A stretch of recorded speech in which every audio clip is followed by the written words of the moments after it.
پھر کنٹرول بھی انہی کا ہو جاتا ہے. میں مانتا ہوں اس بات کو, لیکن میں کہتا ہوں کہ جس کے پاس پاپولر ووٹ چلا گیا اس کو پھر اقتدار میں اس ٹرم میں کم از کم کبھی آنے نہیں دیا گیا. بھٹو صاحب کو جان دینی پڑی, بے نظیر آئی, اس نے بھی محنت کی.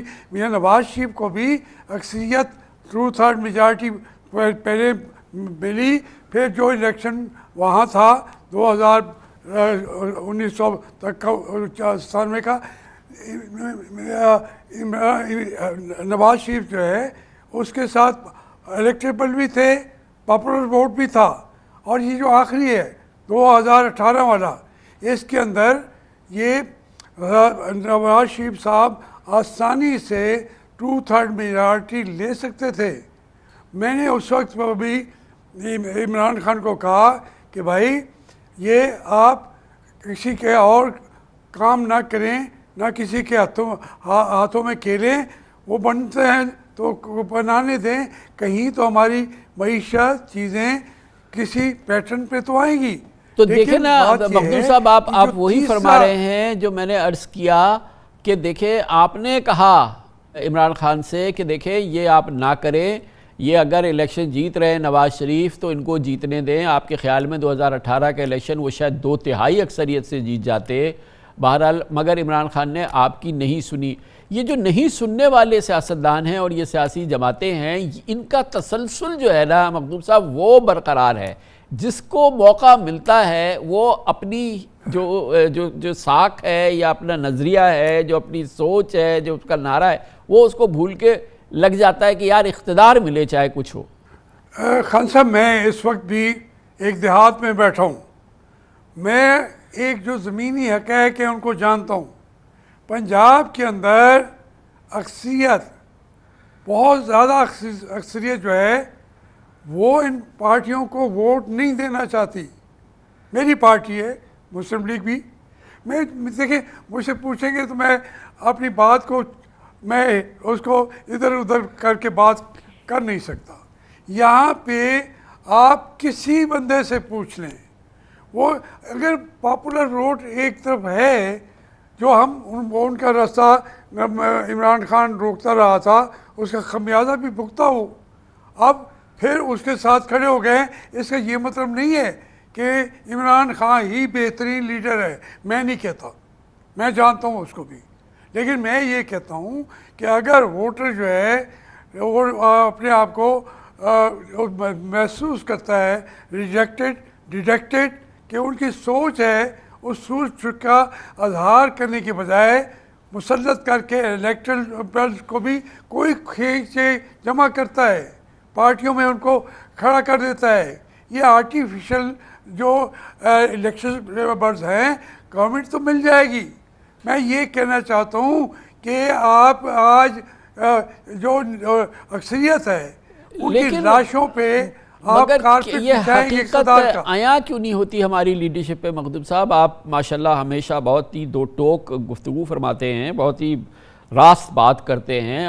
آج دیکھیں شاہد خاقان عباسی بھی وہ اسی قسم کی بات کر رہے ہیں, نواز شریف صاحب سے کہہ رہے ہیں کہ بھائی آپ یہ نہ کریں جو آپ کر رہے ہیں, اور آپ جو نواز شریف صاحب اب جس بیانیے پہ چل رہے ہیں وہ بھی آپ کے سامنے ہے.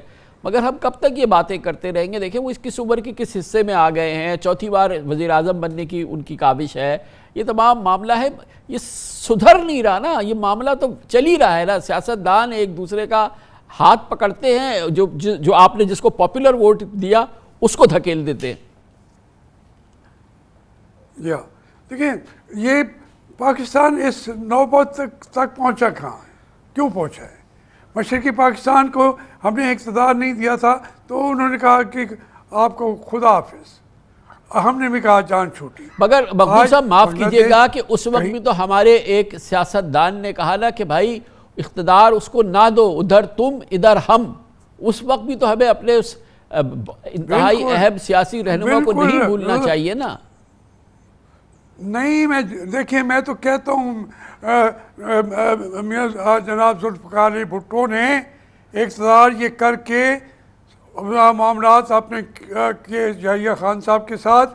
جب وہ اقتدار میں آئے سب سے زیادہ تشدد مجھ پہ ہوا ہے, جی ان کی اپنی پارٹی بھی ہوا ہے, ہم نے کہا یہ باتیں آپ نے نہ کریں، لیکن اس کا خمیازہ ہو تو وہ بھگت گئے، لیکن اس کا اوور آل پاکستان کو نقصان کیا پہنچا؟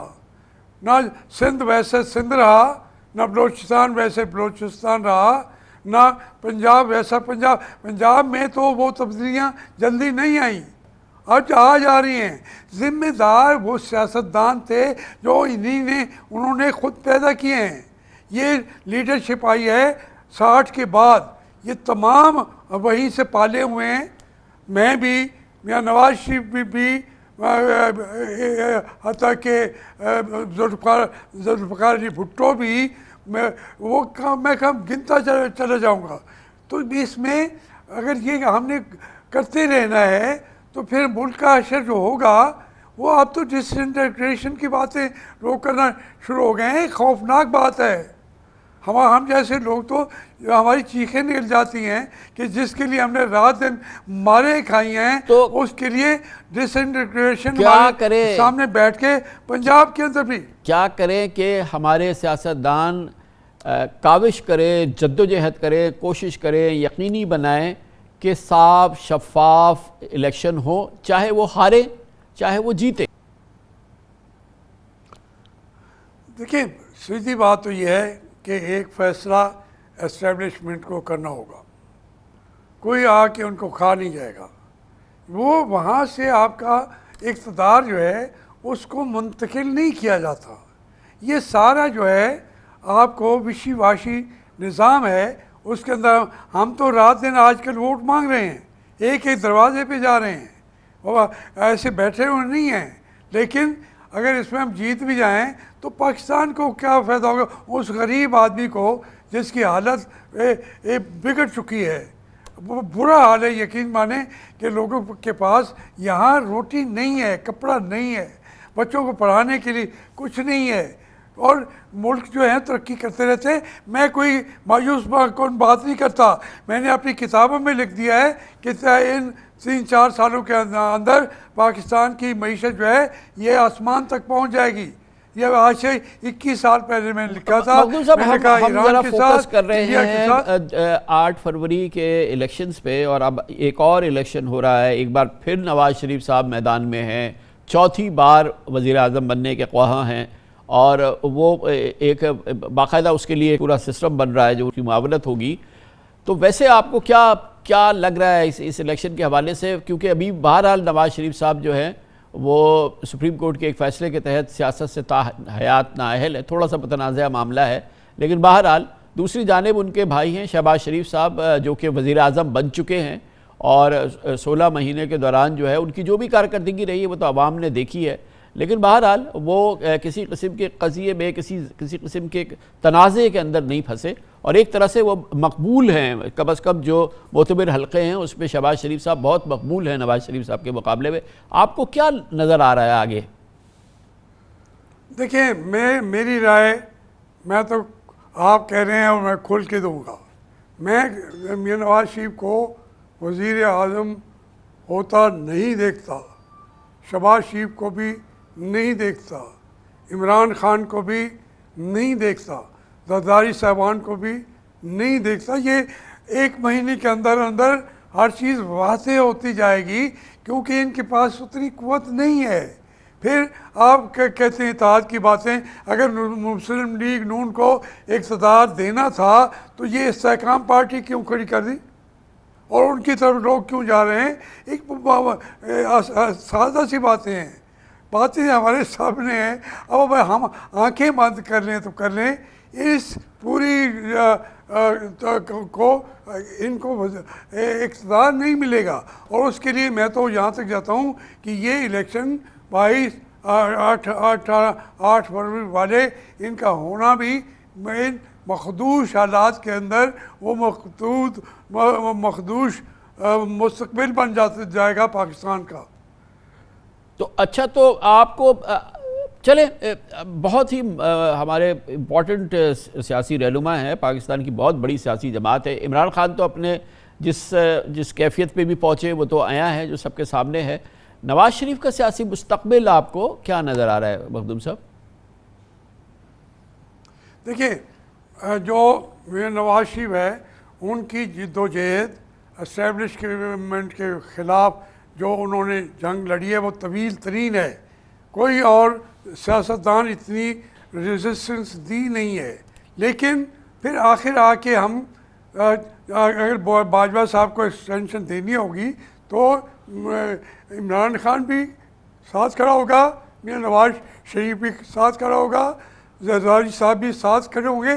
اس سے ان کی طاقت ختم ہو جاتی ہے. پھر ان کو صرف دوسرے کی اس سے توقع رہتی ہے کہ وہ ہمیں اقتدار دے دے اور ہم بن جائیں.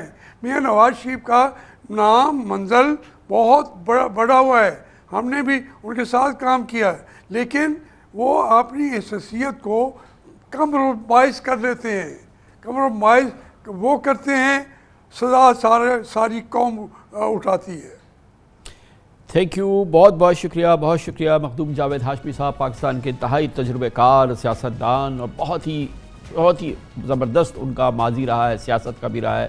وہ تمام پیچ و خم جو ہے وہ کئی دہائیوں سے دیکھ رہے ہیں, جس کا نچوڑ آپ کے سامنے رکھا. اس کے ساتھ ہی ہمارے آج کے پروگرام کا اختتام ہوتا ہے. کل آپ سے پھر ملاقات ہوگی انشاءاللہ. کل تک کے لیے کامران خان کو اجازت. اللہ حافظ.